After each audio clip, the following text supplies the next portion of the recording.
In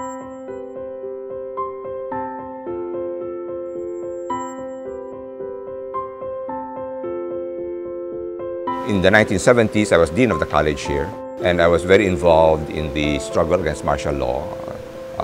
Dina and Butsabad were younger people at the time here. I was a student and I was exposed to groups already being, or programs being done by the Jesuits. So that's community work, working with farmers and fishermen, working with urban poor, working with laborers. And then when martial law was declared, everything that you say, everything that you do, you're somehow afraid na something will happen to you. So in a sense, I am a product of that particular history.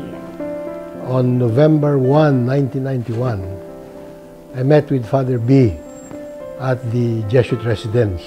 I suggested to him that the Ateneo de Manila consider putting up a school to train people who would then serve in government, or to train people already serving in government. And so when Father Ben Lebres called for me in September of 1993 and asked me, are you still interested in that school of government idea that you had? I said, yes, of course. When I talked to Dr. Bangson, I said, look, we have all kinds of business schools, MBAs, because we think it's important to train the people who take care of our money. We don't have a school to train people who handle power. And also because the local government code had just come into place and people were not reading it and were not taking it seriously, we said that, one, we would like to establish a school of government because we think that people who take care of power should have as much training or more than those who handle money. Second, we would focus more on local governments. Kai-implement lang nun nung decentralization. Kailangan bigyan ng kapasidad nun ang gobyerno o ang bürokrasya para magawa ng ma-enforce yung mga batas na nandyan. Then we did some studies to see what's out there and who's offering what. And then from studies, we began to formulate some programs which we began to deliver in late 95, beginning 96. It was very difficult in the beginning because of the funding needs. So in the very beginning, the School of Government was actually ampun ng College School of Business. They financed everything. And Dina did a great job because the very first thing she did was just to take a look at all the places that do actually training for public officials, DAP, UP, a few others. We had to work doubly hard kasi marami nang nauna kung sa baga. Ano ngayon ang niche ng School of Government? Pero mahirap talaga kasi we had no money. Kasi you're just starting. And then that's when I began toying with the idea, why don't we just put together the School of Government, CCS, and CSP all together? So yun yung beginnings noon. So but it took a while. Parang gobyerno din ng universidad din. Tagal magdesisyon. Oops.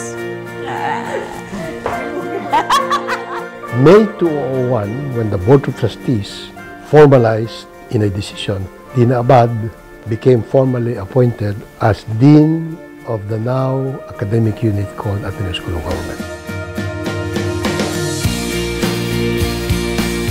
Ano ang Ateneo brand of governance? Kasi sabi nga ni Father Nebres, kailangan natin magtayo ng Ateneo School of Government, Dina, kasi yung governing may sariling mundo that people will have to understand. I don't think there was anyone that was particularly focusing on local governments, that's number one. They were not also engaging the elective officials.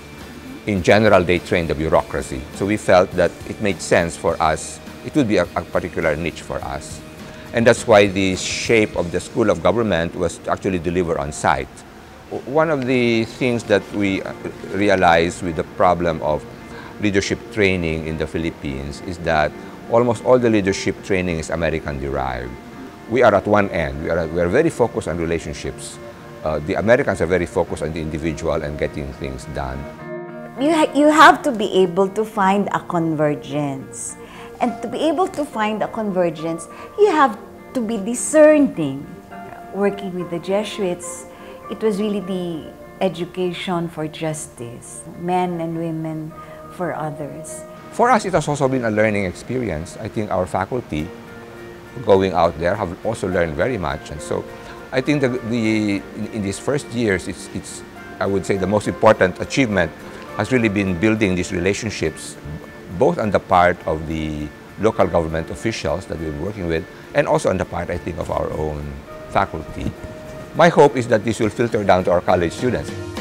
What fascinated me in my conversations with Dr. Bengson and Father Nebres then was, sabi nila, God sent His Son to earth to be able to change the world.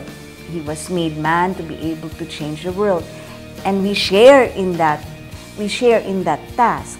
So all of these things that we are, we hope to be able to use them to make the world a better place to live in, not again in a romanticized way, but to be able to see improvements day to day. In fact, I think the school needs to continue to be challenged and to challenge itself. Because for me, the rule of thumb is when you reach a certain level, you always elevate the bar. I really would like to thank Dr. Tony Lavinia, Dr. Bengson, and Congresswoman Dina Abad for the leadership, as well as all the administrators and staff, because the faculty who really travel to all these places, including going to Marawi or going to Iloilo, and very grateful to all. But also very grateful to the local government officials for trusting us and for believing in this vision and working with us. So salamat to all the people who have made the School of Government achieve what it's achieved so far and push on for the next many years to even greater achievements.